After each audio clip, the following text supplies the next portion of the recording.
we are back today with a goddamn live stream. Give me a one if everything looks good to go. Are you nervous? Whenever. I mean, how could I not be nervous?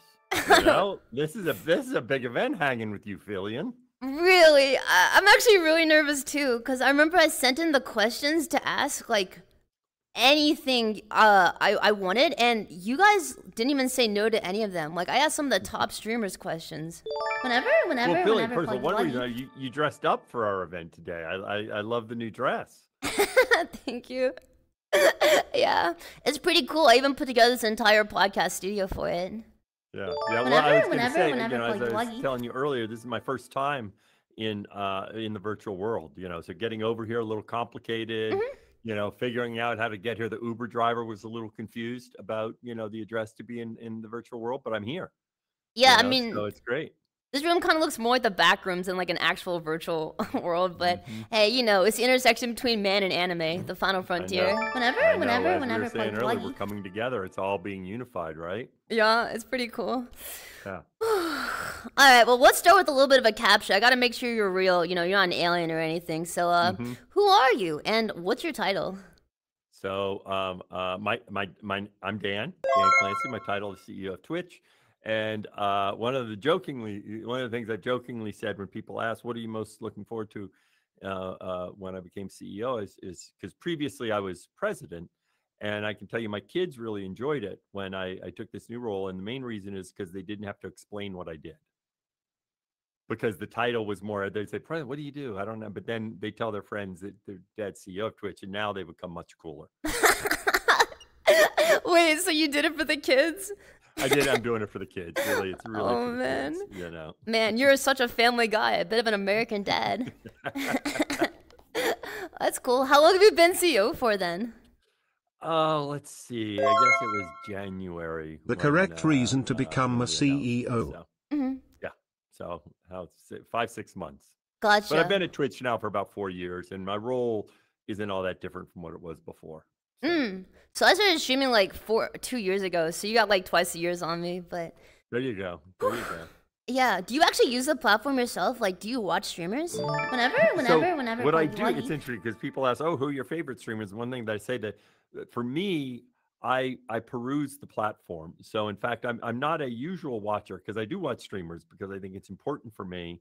Sometimes I sit and I watch your stream, Filian. Wait, really? Yes, because it's important for me to get a feeling for what everyone's doing. And so I follow people right and left, and then I'll watch someone for, 20-30 minutes or something like that. And I'm not a normal watcher in that most people will only watch like 8 people in a week or something like that. Yeah. And for much longer, where like most of your community here, they'll sit on here for, an hour, 2 hours, 3 hours. And I usually peruse more. As I've said, I'm not a gamer. So it means in terms of, watching someone play Valorant for 2 hours. I'm not going to watch someone play Valorant for 2 hours, but I will watch someone play Valorant for 15-20 minutes to get a feel for their stream. So I kind of wander around the site a lot. Well, speaking of wandering around, I did a bit of my own, and I actually found something a little bit interesting. I heard that you've been streaming lately. That is true. I've been enjoying it a great deal. I'm kind of curious, what does the CEO of Twitch actually do on a live stream? Whenever. First of all, let me talk about like, internally they asked me, "Oh, what did I learn and why do you do it?"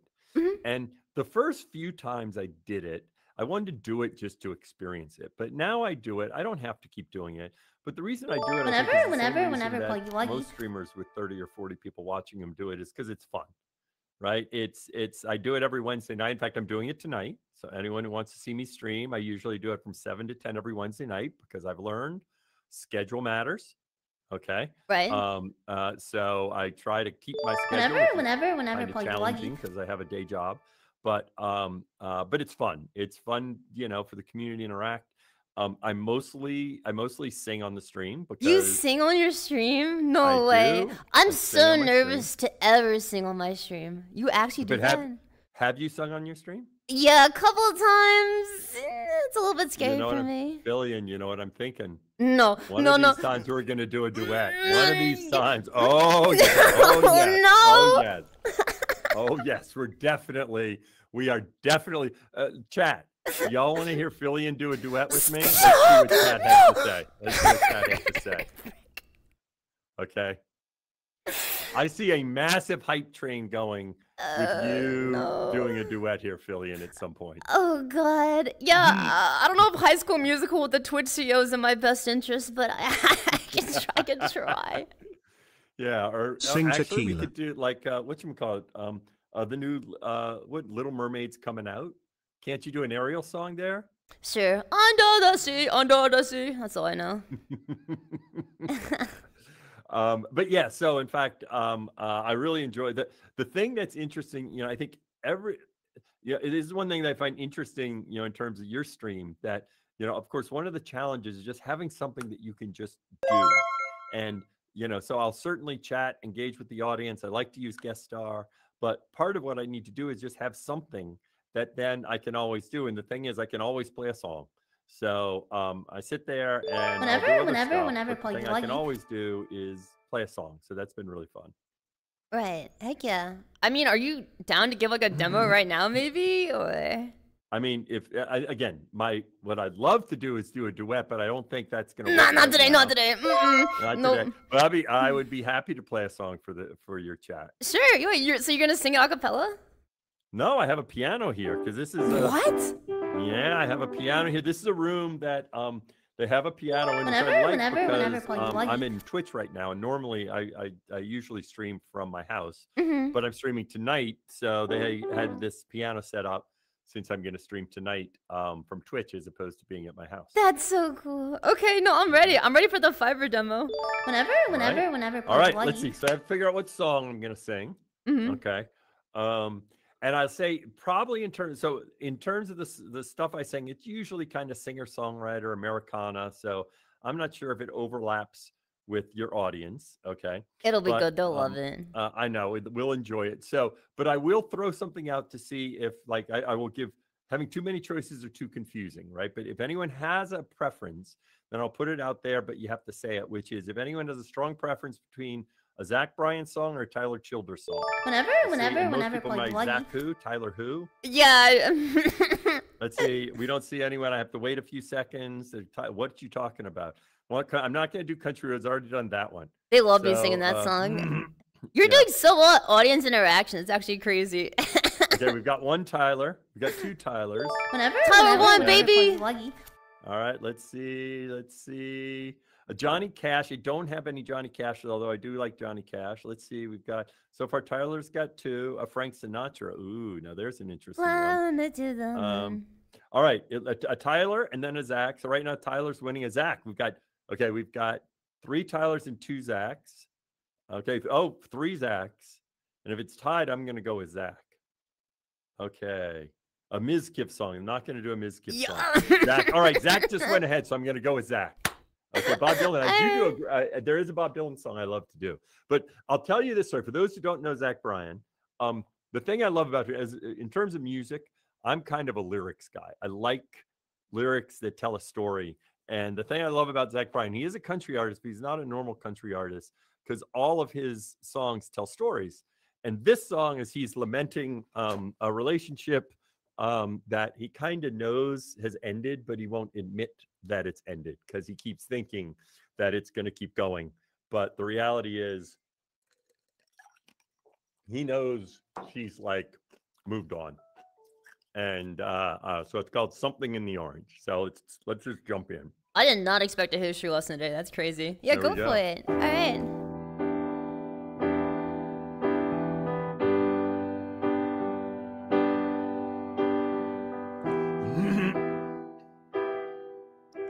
It'll be fine by dustlight, I'm telling you, baby. These things eat at your bones and drive your young mind crazy. If you place your head between my collar and jaw, I don't know much, but there's no weight at all. I'm damned if I do, and I'm damned if I don't.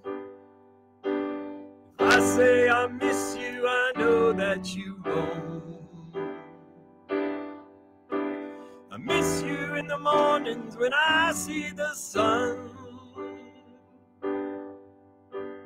Something in the orange tells me we're not done. To you I'm just a man, to me you're all I am. Where the hell am I supposed to go? Pausing myself again, something in the orange tells me you're never coming home. You leave today, I'll just stare at the way the orange touches all things around. Grass, trees, and dew, how I just hate you. Please turn those headlights around.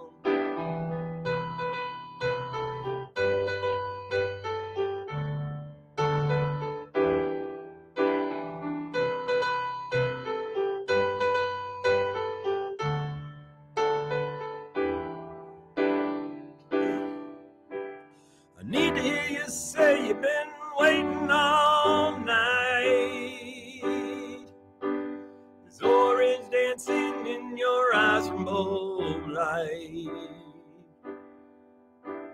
Your voice only trembles when you try to speak. Take me back to us dancing, this wood used to creak. To you I'm just a man, to me you're all I am. Where the hell am I supposed to go? Pausing myself again, something in the orange tells me you're never coming home. Whenever. You leave today, I'll just stare at the way the orange touches all things around. Grass, trees, and dew, how I just hate you. Whenever, those headlights around.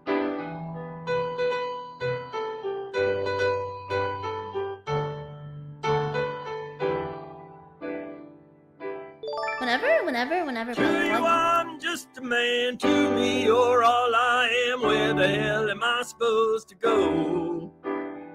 Pausing myself again, something in the orange tells me you're never coming home. You leave today, I'll just stare at the way the orange touches all things around. Grass, trees, and dew, how I just hate you. Please turn those headlights around. Please turn those headlights around. All right. What the heck? How was that? It was good. It sounded great. Honestly, I didn't expect the CEO of Twitch to end up like a random dude I find on Omegle, but I mean, that's pretty sick. Well, we're all random dudes, right? Holy frick. We're all just random people. Yeah, that's fair. Some of us virtual. That was really cool. Wait, so you sing and you stream in your free time. Do you do anything else in your free time? Like, that seems like a lot between that and running Twitch. Yeah, so let's say I love the outdoors, so spend a lot of time. So, but two things, the themes. I spend a lot of time with my kids. I have a 24-year-old daughter, 21-year-old son. Spend a lot of time in the outdoors. Lately I've started kayaking a lot, whitewater kayaking the last 3 years. I actually have also done a couple Ironmans. I didn't start doing that till a few years ago, and then love to mountain bike and hike, and so in general, I try to stay pretty active. Oh, heck yeah. You know, actually, it's kind of convenient you mentioned kayaking because I actually had Twitch, you know, with your permission, send me a couple of clips, and one of them was kayaking. You mind if I pull it up? All right. I don't, and I think the one they sent you, so I'll set this up. So I'll tell the story basically. My son and I started basically right about during COVID. And so you'll start, this is my son down in Chile. Is that you in front? No, I'm not in this one. Okay. He and I went down to Chile, but now this is the punchline right here. Let's see, it's coming. This is one where you're gonna go, oh my gosh. Jesus. So he and I went and we spent, and there we go. We've gone down the 70-foot waterfall. 70 feet? Now, I do not kayak this extreme. This is my son who is, but we started at the same time. He's just gotten a lot better than me. Okay. And, that was some clips from, he was down there for 3 months And so I live up in the Pacific Northwest, so we kayak a ton. Uh-huh. But I went down there. I actually was down in Futalufew a year ago, and was spending like 3 weeks kayaking with him. So love being out on the water. It's a lot of fun. Yeah, I mean, it looks really fun. What's harder, navigating the leadership of Twitch or trying to navigate that? It's good because they both have their problem. When I'm kayaking, you always have to watch out because they have what are called holes, where you end up in this hole and then you get stuck in the hole. And I guess that's kind of like what can happen in social media. You never know when you're saying something, you end up in this social media hole where everyone's jumping on top of you about everything. Yeah, shout out So Twitter. I think they're both challenging. Gotcha. Well, I also heard you two aren't the only talented people in the family. Your daughter Savannah, she also sings, right? She's a singer-songwriter. In fact, one reason I learned the piano in high school, but Mm. I probably didn't start singing and performing regularly till, in fact, she was doing it. And so yeah, her name is Savannah Clancy. And just this last Friday, she put out her first song on Spotify. Okay. Ooh. Yup. In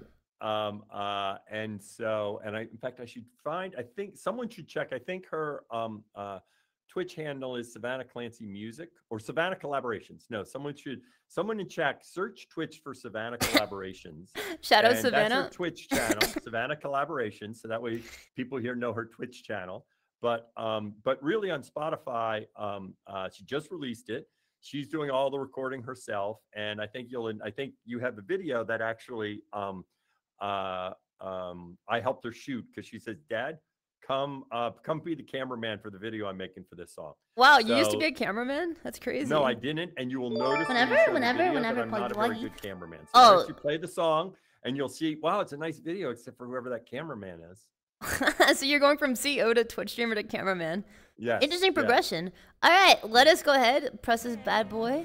Hey, there it is.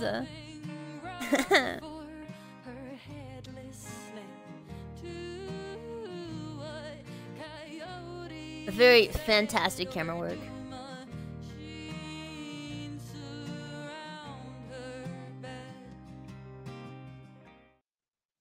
Ta-da! That's pretty neat. Let's see. Hold on. I'm going to do one thing here. I'm going to. I know what I'm going to do. I'm going to say. Okay, got it. Chat rules. So, what am I doing here? I'm not going to. Here, I'm going to put in here. It is. I'll type it so people can find it. I should send the link, but. Okay. Sure. You're going to plug the daughter's Twitch. That's valid.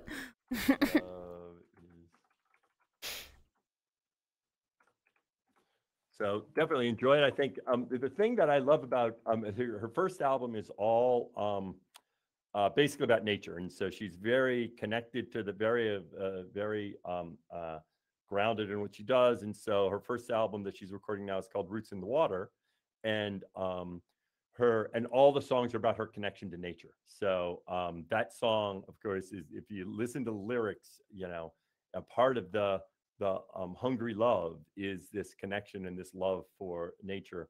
And I really love the kind of immediacy, and it's much like many Twitch streamers, sometimes she'll just write something and it just comes out, right? And so appreciate anyone listening, because I enjoyed her music a lot. Yeah, sounds like she'd play a druid in World of Warcraft. But I mean, honestly, like, your whole family sounds pretty talented. You guys are giving the Smiths some competition. So hopefully the home life's going a bit better than theirs. But besides that, I mean, I think that's pretty much like for your family. So let's get back to you. How did you end up at Twitch? Like, how does one even become the second CEO of Twitch? What is your anime backstory? Yeah. So here's the way. First of all, by the way, one thing I often say is I think becoming the CEO, the biggest thing is I really felt like it was quite an honor, because and I feel a lot of responsibility in the role, because it's a platform that, over 7 million people use it to stream every month, over 1 million make money, and it's central to their lives and the communities that are built. And so I feel a lot of kind of responsibility with respect to that. But really, if I tell my backstory, it's really kind of, I've done a whole bunch of different things that led me to here.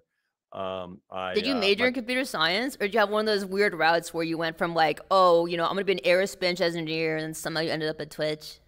Yeah, I ended up. I was a computer science major, and we'll Mhm. come back to this. I also was a theater major, interestingly. What? Okay. Yeah, but we'll come to that. And I decided to use my computer science degree. I eventually got my PhD in AI, and this was back when AI wasn't cool and it wasn't going to take over the world at that point in time. And then I worked at NASA for a while, where I ran a lot of their kind of AI and robotics. I was at Google for a long time, where I ran a project called Google Book Search, and I was at YouTube for a Okay. while. And then I did a startup called Nextdoor, which is a social network for the neighborhood community. And then I'm at Twitch. So I've really done a bunch of different things throughout my career. Yeah, you're like the effing Dos Equis commercial where the dude just does effing everything. He is the most interesting man alive. What the heck? So you double majored in theater and computer science. Those things like aren't connected at all. Yeah, so I often jokingly say I tell a story because when I was an undergrad, I tell people I'm a computer science theater major, and back then computer science people didn't really know what computer science was. In fact, an interesting where I'm aging myself here. My first computer science course, we programmed the computer with cards. Now nobody may know what this means. The hole punch. We had a stack of cards that you'd write your program as a stack of cards and you'd put it in a machine, You had a and then the Yu-Gi-Oh machine would deck. read Okay. it. And that was when I was a freshman. So yes, I'm old. But people used to say, oh, computer science and theater, they would say, oh, you must be into computer lighting because they're looking for the Oh, for theater intersection. lighting. Yeah, theater lighting. They're like, oh, because they're looking for the intersection of my interests. And I often say, I think we always try to put people in boxes because it's easier to organize the world and think of people as these singular entities. I mean, you are, an anime character with lots of interest and talents, right? You're not just an anime character, right?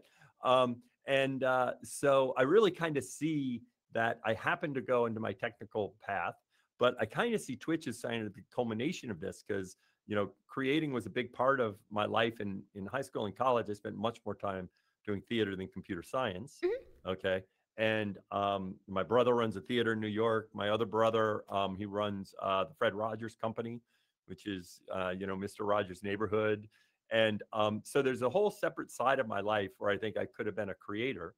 And so in some ways, Twitch is this epitome of bringing together my interests from when I was in college and I was doing theater with my computer background. That actually kind of makes sense. Is that how you got the job? You told him that?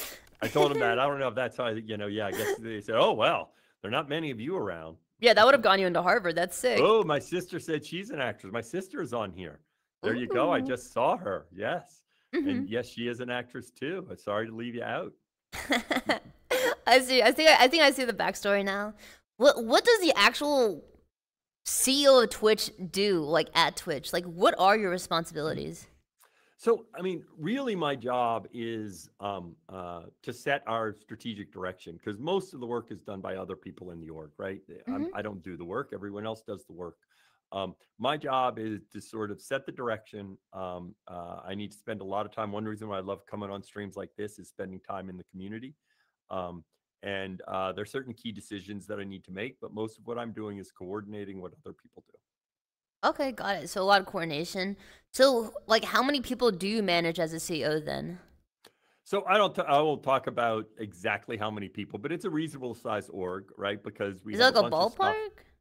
ballpark? Yeah, it's bigger than a bread box and smaller than a football Okay. field, right? So and maybe that's why I should say it. It's bigger than a classroom gathering, but smaller than a stadium, right? Or something like that. But it's the reality is we break it up into a range of functions because of course product and engineering is a big part, but safety is a big part. We have a team that relates to the partners, so a bunch of different folks. Got it. So, like, the two largest SKUs are sort of safety and trust and safety, and then like engineering. No, I'd say you'd break it up broadly into you know product and engineering, Hmm. our kind of go to market, which is our relationship with our streamers and our marketing and how because supporting our streamers is a huge part of what we do. Um, and then trust and safety, of course, is an important component. And then there's general kind of operational stuff. So I'd say really I'd break it into those four units. Gotcha. Okay, cool. That makes sense. Well, I think that's a lot of the introduction stuff out of the way. So I think for the bulk of this interview, I wanted to divide into 3 different sections. The first is going to be things like related to Twitch's growth, like how you want to see Twitch grow in the future and what you think about it. The second section would be like monetization. What do you think about the current state of it? Where you'd like to see that go in the future? And the third one would be like discoverability on Twitch as a platform itself and like how you'd like to see that head for the future. So yeah, with that getting said, you might as well just get into the questions. So let's talk about some growth. All right. All right. I'm gonna throw this question out. You know, some may call it a softball. I call it a conversation starter. Do you think Twitch will be around in 10 years? Oh, absolutely, 100%, without a doubt. And the interesting thing about Twitch, in fact, part of the magic of Twitch is its consistency. That people, the community of Twitch is deeply entrenched, and it's because of the creators. Let's be clear. I think Twitch is very unique. They're here for the creators. What we offer to the viewers is the creators and that platform for let them create. And Twitch doesn't grow like virally off the top of the charts or something like that without TikTok, but there's a ton of consistency. And so I am literally 100% sure that Twitch will still be thriving 10 years from now. Heck yeah. You mentioned that Twitch is a real unique platform. What do you mean by that exactly? Is it the fact that it's got a primary focus on long form live streaming or? Yeah, if you look at our focus, like people often group us in with social media platforms, right? Oh, Instagram, TikTok, Facebook, because we, of course, we are a social platform, but we're a long form entertainment platform. We're not used like people use TikTok or Instagram or even YouTube or Facebook for that matter, which usually predominantly mobile. They get a little bit of time, they open it up. We really are about, I'm going to spend some time. And the thing that's so unique about this is the phrase I use is it's a synchronous community. And you see this in your chat where people get to know who's there. Okay. And you have the same people who keep showing up. And so community is central to us. And I think we're really unique because while there are other platforms that have live streaming, they are features, not the product. Right. Okay. I can think of a couple competitors like that. Right. If you think of it, be it YouTube or TikTok or Instagram, they all have live streaming. Product's not the same. And the difference is Twitch gives creators a stage. So when you're streaming on Twitch, you're on your page, it's your stage. And we design it so that your community stays there with you until they decide to go somewhere else. Other platforms, you're using their stage. So if you look at someone live streaming on Instagram in the feed, you enjoy it, but everyone on Instagram, after they stare at Instagram, swipes. That's just what you do on TikTok or Instagram. You swipe to the next thing, right? And on YouTube, everyone from watching VODs are conditioned. They're watching YouTube. If you get a little bored, look to the bottom right, click a related video. Okay. And the YouTube platform is optimized for VODs. It's a great platform. Okay. Because it's optimized at look to the right if you get a little bored. And so the reality is people don't stay as long. Right. And you'll look at this and the number of people that were here at the beginning, that are here at the end. You see that where people stay with a creator. And I think that's what makes it so unique. And I think one reason folks, hold this to such a high standard is because we are unique. They don't want to go anywhere else. Our creators are like, this is a place where I build a community and engage with that community. And it's important for us to protect that for them. That makes sense. But it has like a couple of caveats with it that I'd imagine, which is like if you're standing on someone else's stage, as is in the case with YouTube or TikTok, it allows you to get pushed to the very top of the pile very quickly if your content is deemed to be like high quality. Whereas Twitch, in many ways, if you have a stage with your supported community, it may be more consistent for those large creators, but it can also make it hard for discoverability for smaller creators. You just, by the way, not just for small, for every, you just articulated exactly what is the conundrum of long form live. Right. That the magic of long form live, the thing that makes, somebody said chat isn't as good. That's because it's people moving in and out of chat. Right. As opposed to people staying. And I often say this where if you take TikTok, everyone here is a TikTok user. Think of how many creators you're exposed to on TikTok in a week. How many thirst traps have I seen? Right. 1,000, 2,000, 3,000. Right. And then when you think, if you're a Twitch user, how many creators do you spend time with on Twitch? The answer is 10, 12, 15, right? And so short form is optimized for discovery, but not optimized for community. Right. And Twitch has built something that's optimized for community. And once you have a community, that they stay with you. And that really matters. Makes sense. So basically, in the scheme of it, you see Twitch as more of like the tortoise that wins the race when it comes to like sustainability, basically. I don't, but by the way, as opposed to, I don't think it's even a race because the reality is Sure. Yeah. other platforms are trying to do something else. We are the only one, like, in the end, you know, YouTube makes it, the VOD business is a great business. TikTok is a hell of a business. Okay. The people who spend time streaming on Twitch, it's because they love that experience of the interaction in the community. And so I think we are really unique in terms of a long form community-based social media platform. And so I don't think it's about, interestingly, a lot of times people focus on winning. For me, I don't think it has anything to do with winning in the competition. Our challenge is we have to grow the pie. We want more people enjoying live form, community-based, entertainment, and that's our job, is to grow the pie. That makes a lot of sense. Yeah, I like that. Okay, cool. Well, COVID was, I guess speaking of long-term predicaments, COVID was bad for the world, but it was good for the internet overall in terms of, people being engaged with it. And I'm wondering, like, as a new CEO, do you think it's realistic to reach those really high COVID numbers that we had back in 2021 anytime soon?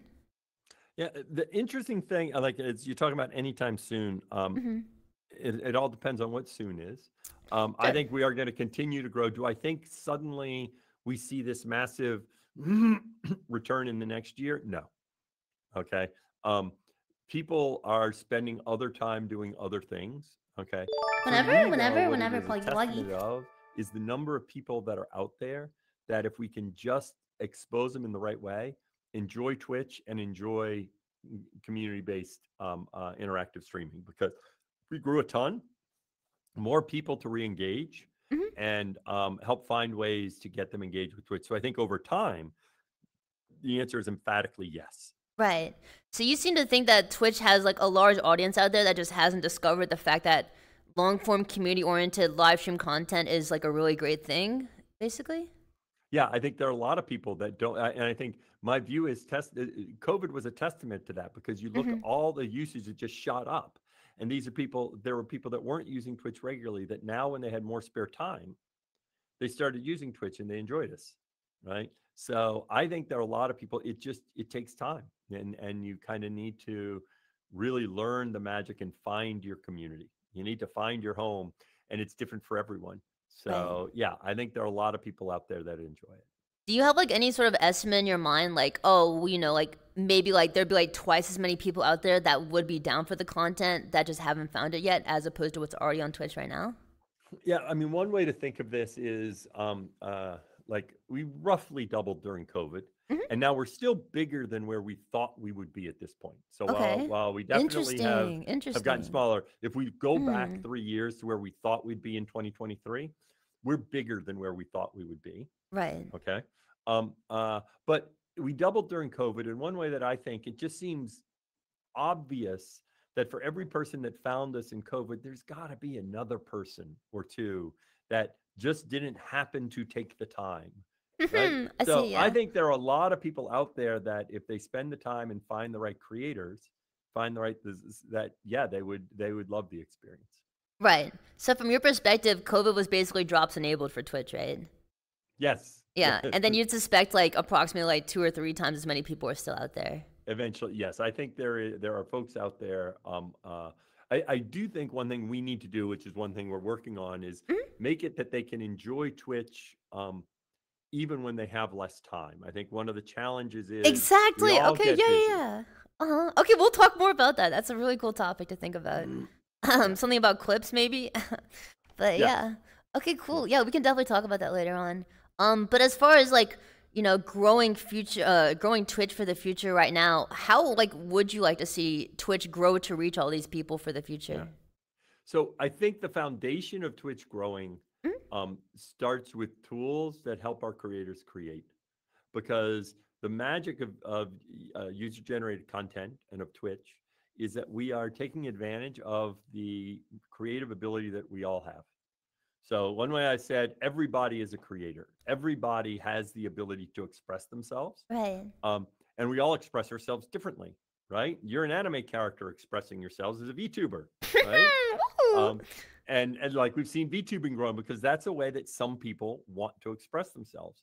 So, the tool we're using right now, Guest Star, is something we built to make it easier for creators to engage both with their audience and with other creators. So, for example, one of the things that we're doing come later this summer that I'm very excited about is making it easy with Guest Star so that streamers can hang out with each other and collaborate with each other and interact with each other. Because a big part of it isn't just engaging with your audience. It's like another streamer drops in and hangs with you, and then two more hang out. It's almost, this is what happens in VR chat and in GTA role playing. There's something about just being able to hang out with folks.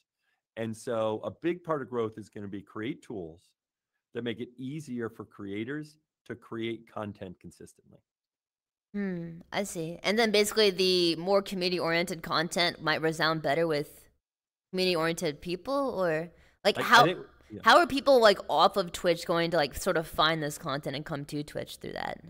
A big way that they often find the content is through other social media platforms, which I think is a big part.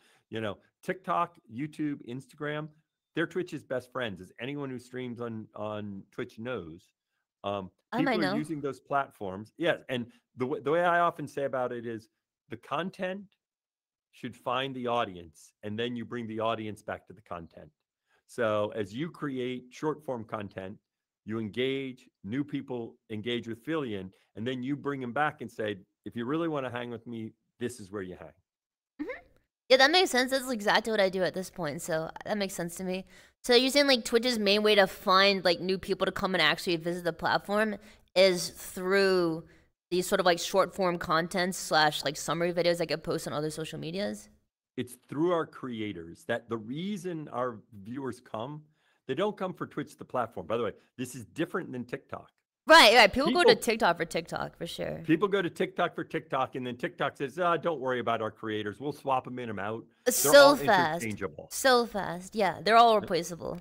They're all replaceable. Everyone's replaceable. People come to Twitch because they build an affinity with a creator, and they want to spend more time with that creator. So the way we get people to love Twitch is they find a creator they like.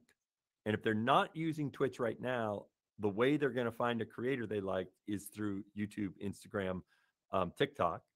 And then they're going to say, let me go check them out when they're live. Right. Okay. And then they're going to, after watching this one creator, then they're going to say, well, let me find someone else. Right. And someone else and someone else. And then eventually they get bonded to Twitch, the platform, because now they found 5, 6, 7 creators that they like. Yep. Right. And so now they can just show up and there's something there that they enjoy. Yeah, that makes a lot of sense, but at that point it puts a lot of like impetus on the creators, right? So I guess like if creators are the cornerstone of Twitch, and basically are the face of Twitch, then like how do you see, you as a CEO keeping Twitch creators happy to stay on the platform for years to come, especially as like new competition pops up and are buying people out, for example? Yeah, part of this is I think there is a lot of space for career. We have a lot of creators, okay? And I think in the past we had always had trepidation about creators leaving, okay? Because they get bought out by somebody. And my view is I'm excited for that creator that they get some big paycheck. True. Okay? Thanks, Mixer. Yes, and so the fact that Mixer gave, Shroud and Ninja a big paycheck, high five Ninja and Shroud. They got their start on Twitch, okay? And they made a lot of money. Okay. If you look at the top YouTube live streamers, all of them started out on Twitch. Okay. If you look at the top 10. Okay. That's so true, actually. Yeah, that's true. So I don't mind that at all, because if one of those person leaves, you know what happens? Then viewers go to other creators. Okay. So as one leaves, then there are other, it's not like we have a shortage of people with creative, entertaining ability, Filian. So as our bigger creator leaves, you're going to get bigger. Okay. And then if you let someone below you gets bigger. So I'm a big believer that it's not about holding on, right? Mhm. It's about these people are creators, different interests. We build a platform, we Mhm. will keep attracting creators. Okay. Yeah. And our creators, they're streamers on Twitch, but they also create on other platforms, right? That And makes that is sense. fine by me. Okay. So do you feel it seems like you think that platform loyalty is sort of bigger than the actual streamer loyalty itself? Say for example, if this creator goes to Twitch, their followers won't just all leave Twitch and just watch their creator. Because the reality is those other platforms aren't optimized. They don't have the depth of creators. I mean, the Mhm. magic of Twitch is all of our torso creators, right? So, True. Filian, you've gotten pretty large, but you remember back when you probably had, 300 or 400 ACCV, right? Yep. Um, and the magic of Twitch is, and those communities are very tight, right? Because when you have this smaller community, it feels more intense because there's only a few hundred of you or It something that does. might be I an do income. remember that. Reading every single chat message, knowing their names and faces, absolutely. And one of the things you have to do as a creator, you have to shift because right now you can't keep track of all the chat messages and all the people. Yeah, that's true. Okay. So that is like Twitch has so many creators. Okay. And these other platforms, as I said, they're not optimized for the live streamer. Like it's optimized for what, which is fine. It's like it's a great platform for that, right? Mhm. So which is one reason why we, got rid of that exclusivity clause because the idea is, look, we think we're the best place. We're actually not just think, we know we're the best place for you to build community for live streaming. Right. Some people I may go agree. try something else, but we will have lots of creators here engaging in building community. Right. Okay. It's really interesting. That's really interesting. Okay. Then we had like people getting bought out to go to other websites, et cetera, et cetera. I know Twitch used to sort of do this where they would secure their streamers to stay on their web platform through Twitch contracts, which are sort of going the way of the dinosaur, the dodo. They're kind of extinct at this point. Do you see a world where Twitch contracts come back? Do you even want them to come back? Yeah, I mean, I much prefer a world where creators have lots of options in terms of how they create. Uh-huh. The size of our platform is what earns you staying on the platform. Absolutely. Absolutely. As you know, oftentimes for a creator, as they get bigger, a lot of the money they make is through sponsorships and other sources of revenue. Right, right. Um, and really, the question is not just about how much from Twitch. It's how do they keep building their careers? And how can they bring in money from elsewhere and Twitch be a platform that helps them build that from elsewhere? So I think that is absolutely the right strategy because we focus on their diversity of interests and talents as opposed to locking them into a fixed numbers of hours they have to stream. Hmm. They have this one number they have to hit. It's like, no, you have a lot of different interests. It should change and evolve over time. That makes sense. Yeah. So you would rather, instead of giving them a contract that gives them money and potentially like demotivates them to actually try, you'd rather give them a bunch of new options like through sponsorships or whatever to sort of make their money while not locking them into a platform. Yes. Yes. Okay. And then we have to keep earning them on our platform every day. Right? Because the reason they Yeah. stay is because we're the best place for them to stream. Oh my gosh. Are you familiar with Twitch emotes by any chance? Familiar with what? Twitch emotes? I am familiar with Twitch Do you emotes. know Giga Chad? Do I know GigaChat? Yeah. I actually I do know GigaChat, but I'm blanking now on. I'm like, yes, I do know GigaChat, but I'm blanking on exactly Yeah. what it is. It basically just means a super self-assured, strong, independent man. And I kind of feel like your Ah, attitude towards like creators on the platform is kind of a Giga Chad move. that's what it is. I had heard the We'll be name. the best and you'll stay here. So I respect that. All right. Well, it's interesting. Okay, cool. Well, in terms of like actually like putting together like higher fidelity things and events that could bring more people to Twitch's platform, like every year creators are trying to create large scale events. Like I think like eBuy is like basically making like the World Cup in on Twitch and a bunch of really large scale events. People are doing multi-week camps. Basically entire like game shows are just happening on Twitch all the time. So what do you think about these more like large scale events in general? Yeah, I love them. And in fact, what you see is happening, we do Rivals, of course, which is its own form of a large scale event. We do it at Yes. TwitchCon. And the thing I love about it, I think we've kind of our focus, while we still do Rivals, think Rivals is a great thing.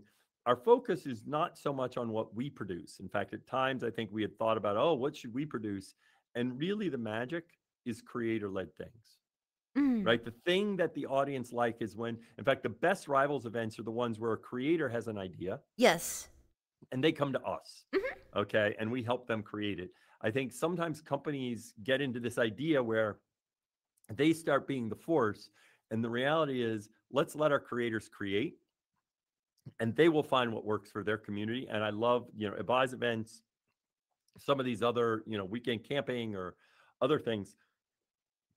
It's creators exploring what is entertaining for their audience, and they're the best people to figure out what they should do. And I love those events. So you really like them. Would you like to see more higher fidelity events, like basically Mr. Beast style video events on Twitch? I guess when you say would I like, Mhm. okay, I believe the foundation of Twitch is the recurring content that builds community. So I Oh, as love opposed it, to the one-offs. the one-offs, right? So I love if we take, Ibai as an example, right? He builds a community and then he does an event that is an True. extension of his community, Right, right. right? I'm not as big of a fan on these people on things that are just events, Yo, shout out Phase. right? Mm-hmm. Because the magic of Twitch is that regular, consistent engagement, because that's what builds community, is like people that show up regularly. So I love the events that grow from our streamers that stream regularly on Twitch.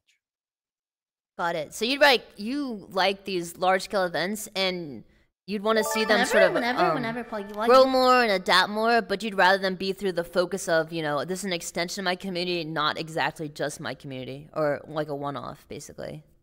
Yeah, not because you have these people that are let's be clear. I'm not opposed to them, but let's Oh, for take sure. someone. Let's take Jake Paul or Logan Paul, right? Okay, and they decide to prime. do an event on Twitch, right? They don't stream regularly on Twitch. I'm like, fine, if you want to use Twitch, excited. I'm glad you're using it. Heck okay? yeah. Mhm. I don't think that grows users to Twitch. No, yeah, you're right. They just go there and then they leave after. Yep. So now the thing that grows users to Twitch is when someone who's streaming on Twitch regularly. I mean, like, I'd love to see, let's say, if you and Ibai had a boxing match. That Oh, could I be would very absolutely interesting. punch him in the face. Absolutely. Okay? So that absolutely would, but then you bring communities together, right? And I think all these events that bring communities together, we talked about guest star. The thing I love about guest star and collaboration is we talked about discovery. The best place for discovery to happen on Twitch is on the channels, because that's where everyone spends their time. Right? And Yeah. so the best way is streamers collaborating with each other so that their communities get exposed to other streamers. And events are a great way for streamers to collaborate together. Exactly. I love bringing creators together for events, and I want to do more of that in the future. So I totally understand that. Got it. So okay, cool. So events that really bring the community together are just like a really big plus in your mind perspective. Okay, Yeah. cool. Yeah, that makes a lot of sense. Okay, that definitely lines up. All right. Well, a lot of competitors are out there and they're trying to sort of catch up to Twitch in terms of features, and maybe they haven't gone quite together the philosophy of why Twitch is successful. But I'm wondering, as competitors try to catch up to Twitch with their features, what are like some new features that you like to see to keep Twitch whenever, distinguished Paul, from you them? like- Like we have guest star and we have some other features. What else is coming down the pipeline? So let's see what's coming. And some will be around monetization. I mean, Okay. Yeah, for as I sure. said, bullish on guest star. Hold on, let me see this cord. Hold on. Okay. One thing that we just launched, and we have a long way to go with this, but we created a clips editor. It was just the very first version, but as I said, an important thing for you is to make it really easy for you to turn a clip into a social media post. Absolutely. So big. So big. You're right. And the editor still has a long way to go to be good, but to be exactly where you want it. But if you can just do a stream, find your top clips, you know, of course, some big streamers. I don't know about you, Filian, if you have editors. Do you have editors, Yeah, I have like Filian? 4 of them. Yeah. Okay, good. Yeah. So for you, you have professional, but now many streamers don't have editors. And the time to create social media posts, it's just like, oh God, and now they're tired from streaming. Yeah. So I think that's something that can help a lot of streamers. We're working as I think, you know, we just announced our own alerts I'm using the alerts product. right now. I use them regularly now. Yeah, they're actually Nice. really nice. I like them.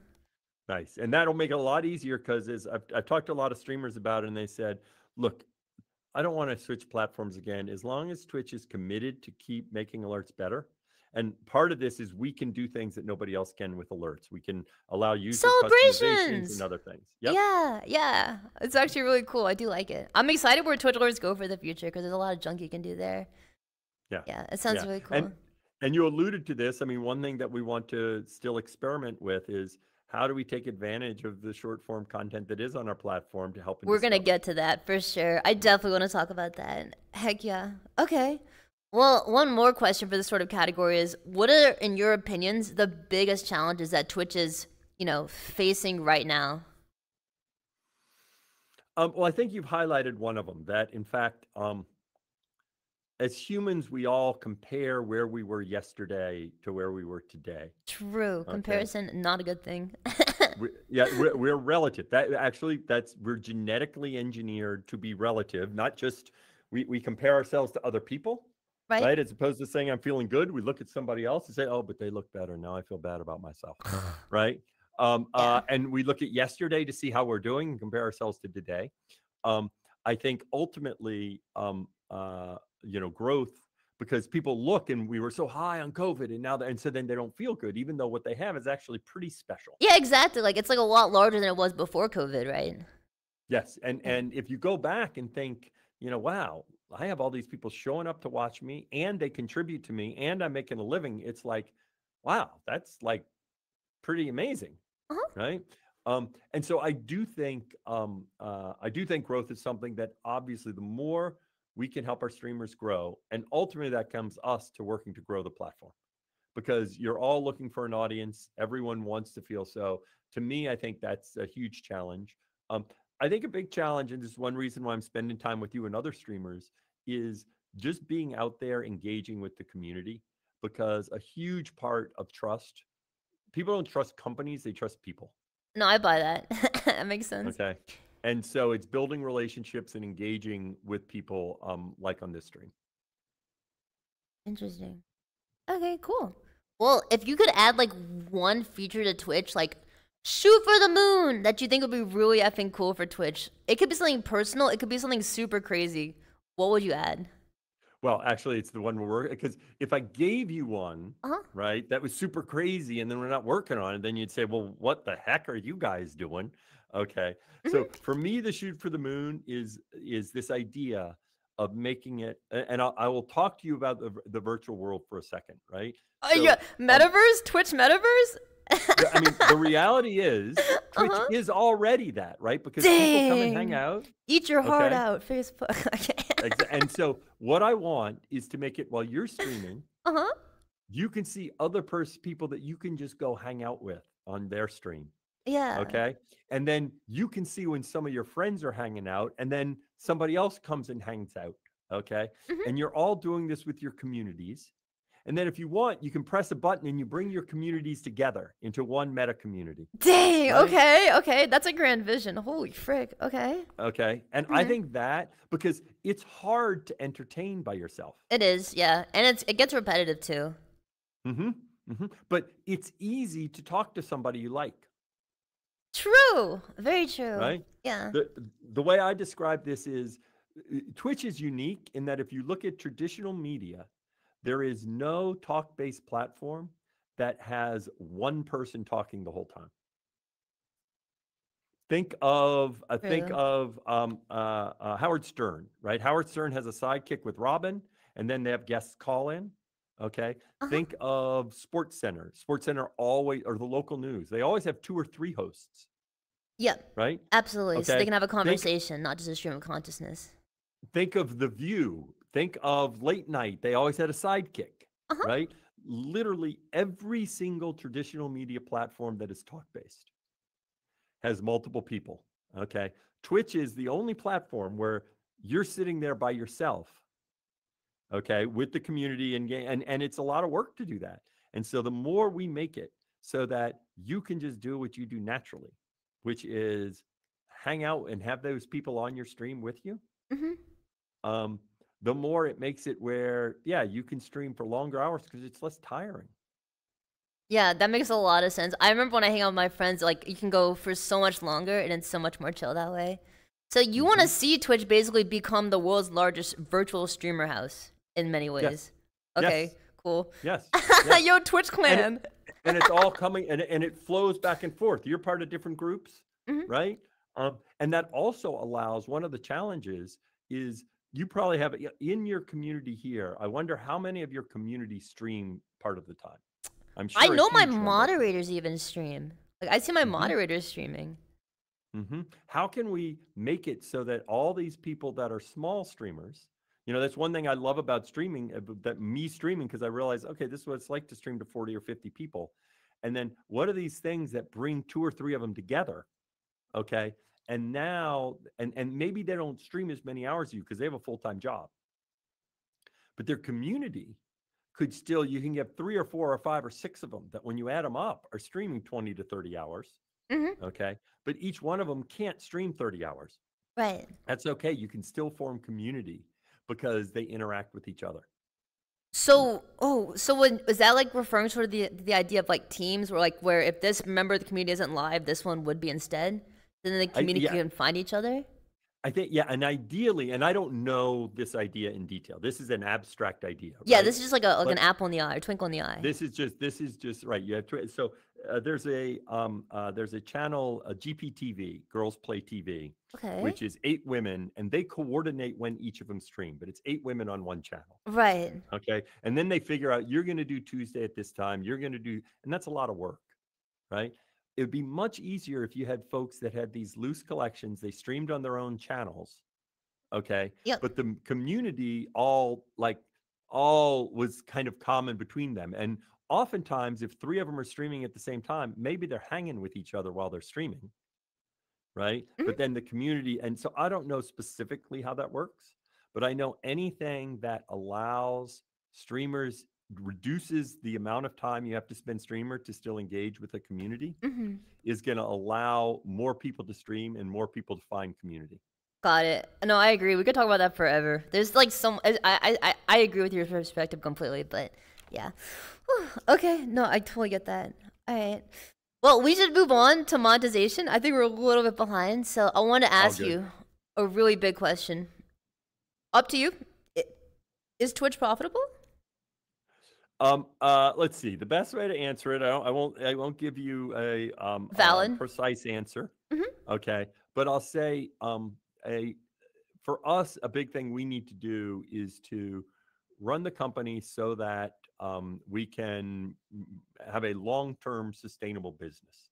Right? Okay. A long-term sustainable business is, yes, it needs to be profitable if you're going to stay long-term. And you know how you ask this, is Twitch around here 10 years, right? It's part of my job is, yes, it absolutely needs to be around here 10 years. It's unique. If we weren't here, I think there's some things that if this thing goes away, that's okay. This other thing takes its place. Okay. Right. I don't think that's Twitch. Okay. I don't think that and so my job is to run this company so that we're here in the long haul. And part of that is looking at the size of the company. Is, one thing some people know is we recently reduced the size of the company because the whole point is we have to be as lean as possible. And the good news is when I look at the fundamentals of our business are very strong. In that sense that if I look at where we're at and where we're going, I feel extremely good that this business works over time.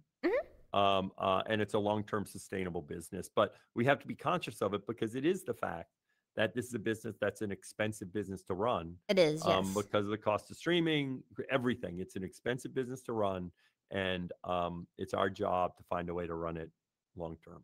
So the better question, instead of asking is Twitch profitable, it's more like, is Twitch sustainable, basically? Right, and my answer is absolutely yes. Got it. The plan where we're at right now and where we're going, and it's part of my job is to make sure that's the case. Got it.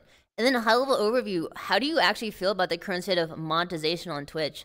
I think it's pretty good. It could be better. Seems like you have some thoughts on that. Yeah. So by the way, like obviously it can always be better. Sure. I think that often people don't appreciate whenever we look at something, we don't appreciate what we have. And I think the fact that we get the amount of support from audience to our streamers, and then also have advertising as a complementary form of income. We're the only social media platform that really has meaningful income on both sides. Most of them are almost all advertising or sponsorships. That is so true. That is so true. Holy frig. Okay, that's valid. That's Right neat. now, the thing that we absolutely can do, Uh-huh. we can do more to help streamers with sponsorships. We have a project now on that Uh-huh. to make those sponsorships more integrated into the product, Mhm. because I think that is an avenue of opportunity that streamers already do. And what we need to do is see how we can augment and enhance that, because what we have to think of is what are the sources of this streamer earning money. And one component is from their audience, which from subs and everything we do there. Another component is through advertising. Another component is through sponsorships. That makes sense. Is this like you're talking about like a bounty board 2.0 basically, or? Yeah, I mean, yes. So we haven't, we're experimenting right now, right? Okay. And so it's not exactly bounty board, but part of this is to make it more, is really to enhance existing relationships. It's not to get in between the streamers and their current sponsorships. Yeah, that's what I It's was more wondering. make it, Mhm. yeah, it's not to say, because those relationships exist and they're strong. The question is, there's some streamers that can't get to those, right? Which is what Bounty Board was trying to address, because usually those are bigger streamers, okay? But then also how to take those things and make it more organic in their engagement with the product. In other words, so that maybe it can be integrated into Hype Chat, or there's a banner or something that enhances that a relationship. And the more we can enhance it, then that allows our streamers to go out and get more sponsorships. Cool. Do you think you see a world where some streamers don't even bother like trying to sign with an agency to get sponsors because Twitch has enough opportunities for them? Um, so there are already streamers that do that, Uh-huh. right? Um, and so the more ultimately the question is how much money ends up does the streamer take home, right?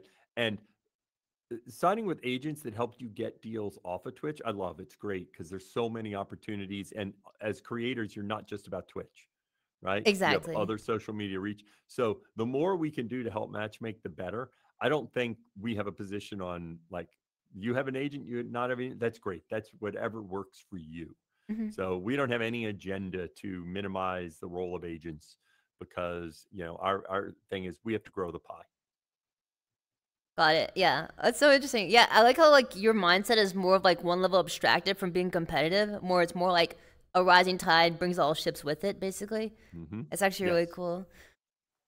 Okay, well, let's talk a little bit about advertisements on Twitch because I remember when the whole 70/30 thing happened, bro, like people were Ah, upset about it. Filian And the can response behave like a was, normal person. I maybe just it would be got better to, amazed. have more advertisements. And then people got upset because there were a lot of ads. But what Twitch did in response is try to make ads less intrusive, basically. What do you think about the current state of ads and where would you like to see them go?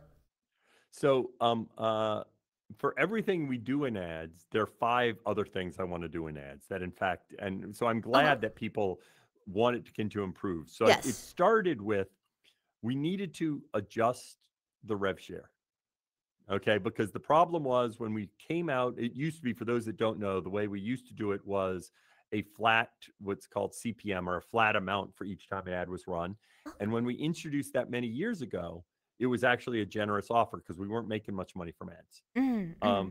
Over time, our ads have become more lucrative. Like we do a better job with ads, but we had that model. And so we changed it. So it's a rev share split, much like YouTube, 55% net rev share split.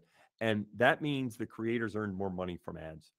And the reality is, and that's called the AIP program, the ads incentive program. And Yes. that morphed. It had various different forms of it.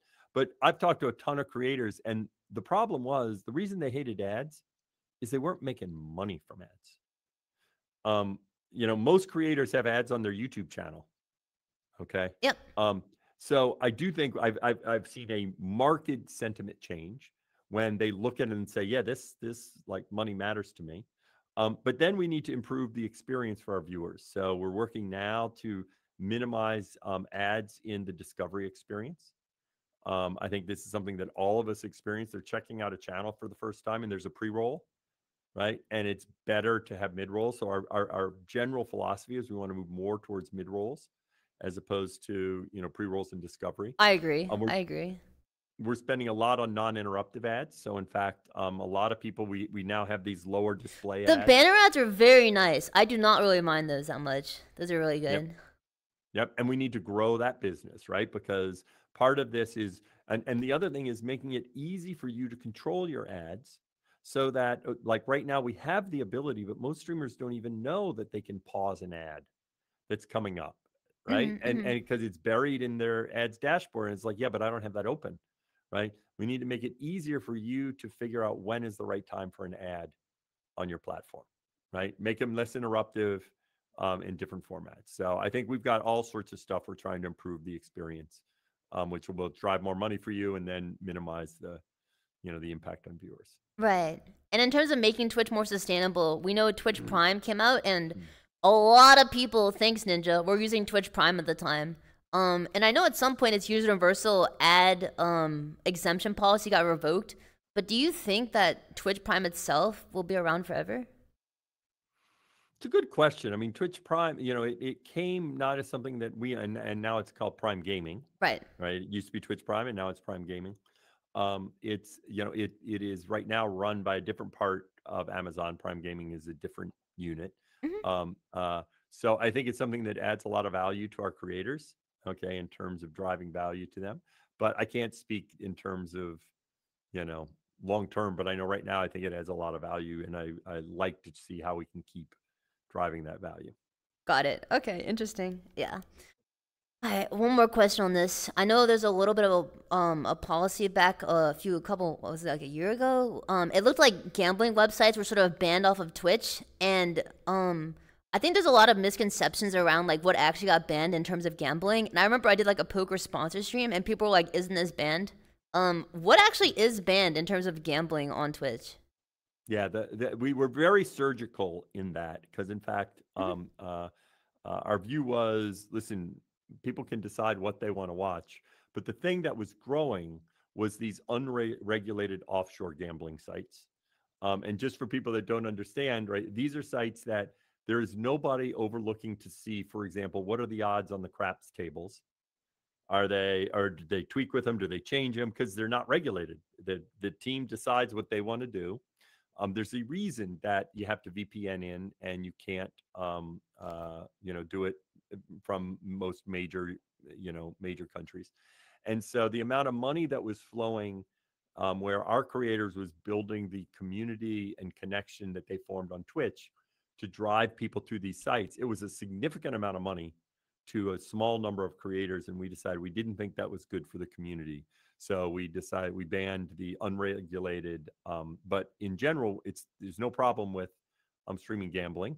But we do have a problem if you're streaming these unregulated third-party sites. Right. Do you ever see a world where Twitch unbans these unregulated websites? I have a hard, all I can state is my own view, right? Yeah. What is your view? I have a hard time that if these sites become regulated because they're willing to adhere to like the regulations of the most major countries in terms of what they need to do to be a gambling site, right? Then I'm like, well, of course. But if their position is no, we are not going to do the things that most of the major countries think is important in terms of consumer protection, then our view is we don't want that on Twitch driving our community to VPN in to these unregulated sites. I don't feel great about that that aspect of it. Gotcha. Okay, cool. I think we're like a little bit over time, so I wanted to grab one last topic and then we can get to outros if you don't mind. So, in terms of discoverability, I think the Twitch clip system is a really brilliant system and is very underutilized on Twitch. And I know you mentioned that, for example, discoverability on Twitch itself isn't great. What about like sort of a Twitch clip live feed sort of style feature that, users would have a reason to be on Twitch besides just long form content? For example, you could scroll through and find clips from your favorite streamers, or maybe you can find clips that make you watch new streamers. Yeah. I think that's an area where we're exploring to see what's a good experience. Um, Anything that we do in this, though, we have to remember the need we're meeting, and we're very clear that we don't want to like try and siphon off time from the community experience on our live experience. We are a live community base, and this is a augmentation or a supplement to that to enhance discovery and not the primary means of engaging on Twitch. Right. So basically, you're gonna say like whatever this feed might be, it would definitely be a backseat to the actual live streams themselves. Mm-hmm. Yes. That makes a lot of sense. Would you want to consider, there's a lot of really good moments on Twitch, and this sort of ties into monetization. I know another competitor is considering adding this feature to their content, which is, there's some really signature, well-known moments from Twitch's history. Could you ever see an additional monetization option being like making an NFT out of this clip? Like, I own this moment that happened in Twitch's history. Interesting question. I will tell you, in general, my approach with NFTs is, and in general, cryptocurrency is, there are lots of ideas out there. The one thing I know is if you take 100 ideas, there are 5 or 10 of them that are really going to be like game changing and stay around. Now, there may be 80 of them that aren't going to work. Okay. And part of what we need to do is see what is naturally sticking and not just jump on the bandwagon, because we will still be here. So it's an interesting idea. And if that's an idea that we think would gain traction, but we need to make sure it's not just a side, like, little thing that a few people use, but like most people don't find it all that central. Right. And Right. so we're patient in that. We want to really have religion, because that's a good form of revenue, but it's not necessarily going to drive more usage. Okay. And I don't want if it's going to cannibalize your existing revenue. That makes sense. Well, I guess the question is like, if people start making NFTs of these moments. I know like on YouTube, they like sold the NFT for Charlie Bit My Finger. Like imagine like, it's like something that's not exactly regulated, but it's still a monetization form that creators on Twitch would want to get into, if that makes sense. That's great. In fact, sometimes what we do is we let these things develop Right. off, and then we determine if us doing it can make it better. So alerts is a great example. I think the reason we started doing alerts is because we thought us doing it can be better. Okay. Right. Guest star, those features already on Discord. I love them on Discord. The reason we decided to do it is because we thought we could do it better in terms of the security for our streamers. So I think with that, if it's the type of thing that we can make it better, usually we look to see what's already happening naturally. Got it. Okay, interesting perspective. Okay, well, I think it's been like a pretty good, decent amount of time. We're a little bit over, so we go ahead and wrap this up. I wanted to ask you, is there anything you want to say to everybody that's hearing your voice for the first time? Any creators? What would you want to say? I want to say thanks for being here. Thanks for all that you do. And again, there are millions of you, and especially, Filian now has become a star, right? So let's hear it for Filian, but she didn't start as a star. So I want to call out for all the people that still are finding, the community, and I really appreciate all that you do. Thanks. Now, am I going to get a hug? Yeah, sure. Let's do it. Okay. I've never had a hug from a virtual anime Filian. character. Yeah, a virtual anime girl. Okay, wait. How do we do this? Let me go for the one arm here. There we go. Hey!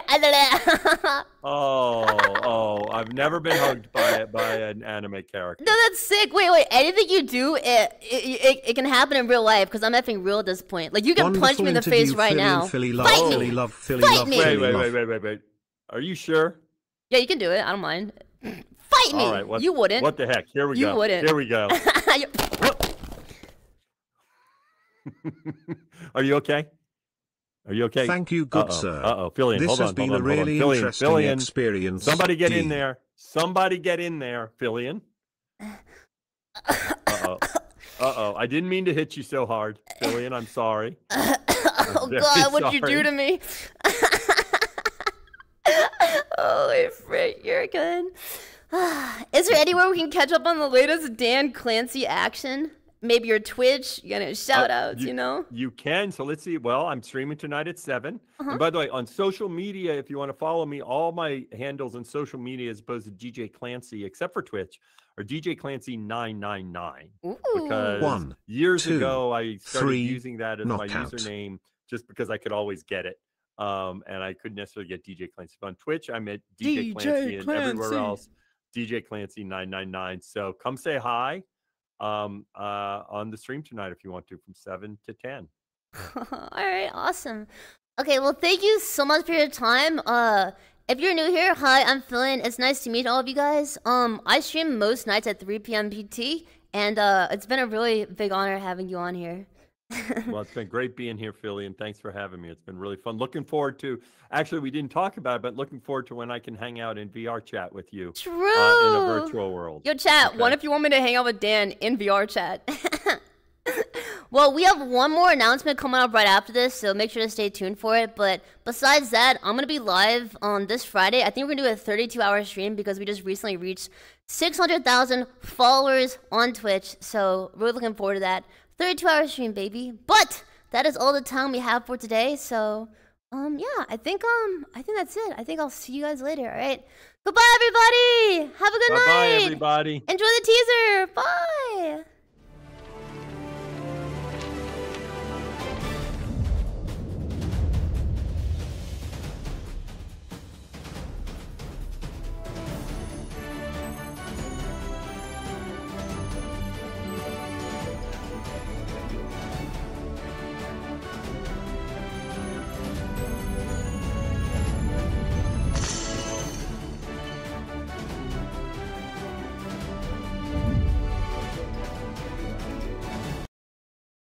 See you guys there.